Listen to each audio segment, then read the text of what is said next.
Ito, naka-experience na to. Oh, bago siya maging master, naka-experience na siya ng ganon.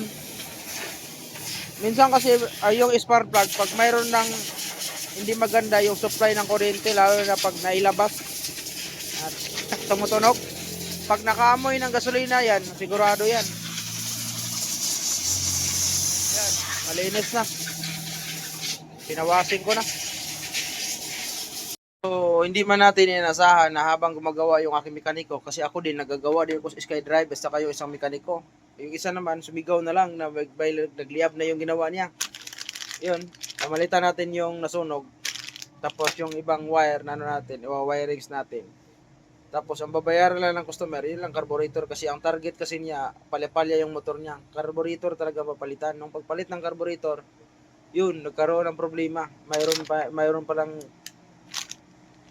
ano doon sa hose, biglang naitagas, nagliyab. Pag start, nagliyab.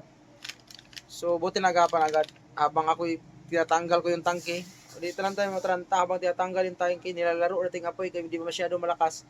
Tumakbo na yung mekaniko ko isa. Kasi isang farsting geyser namin, ginamit ko, ano yun, problema, hindi nakakapatay. Kaya tumakbo sa taas, ayun, ginamit ko yung chemical na, dry chemical, ayun. Okay.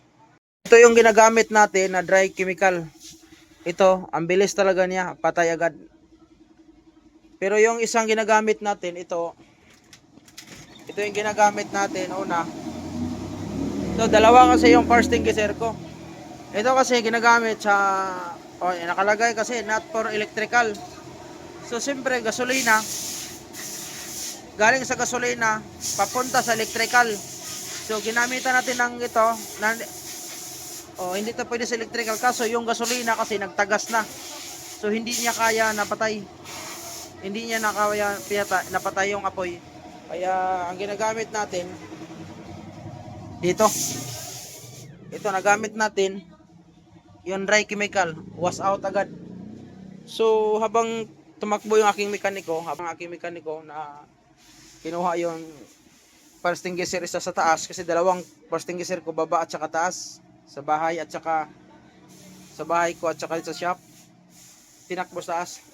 Pero hindi ko iwan ang motor para habang inaano ko yung apoy, nilalaro ko sa kamay yung apoy para kahit paano hindi makapag-focus sunog ng wire, kasi pag nagkapag-focus ng sunog ng wire yun, tuloy-tuloy yun. Pero sakto man lang apoy, nakaya pa naman sa kamay. Para wisi-wisi ko ba, pati tangke, kita yung tangke, witi ko tangke. So ngayon, pinapahiram ko yung aking motor isa, yung isang motor ko service na Gixxer, pinapahiram ko muna sa customer kasi ito, inaayos ko na mabuti yung motor niya. So yun lang, hindi natin inaasahan yan, mga ganong mga aksidente.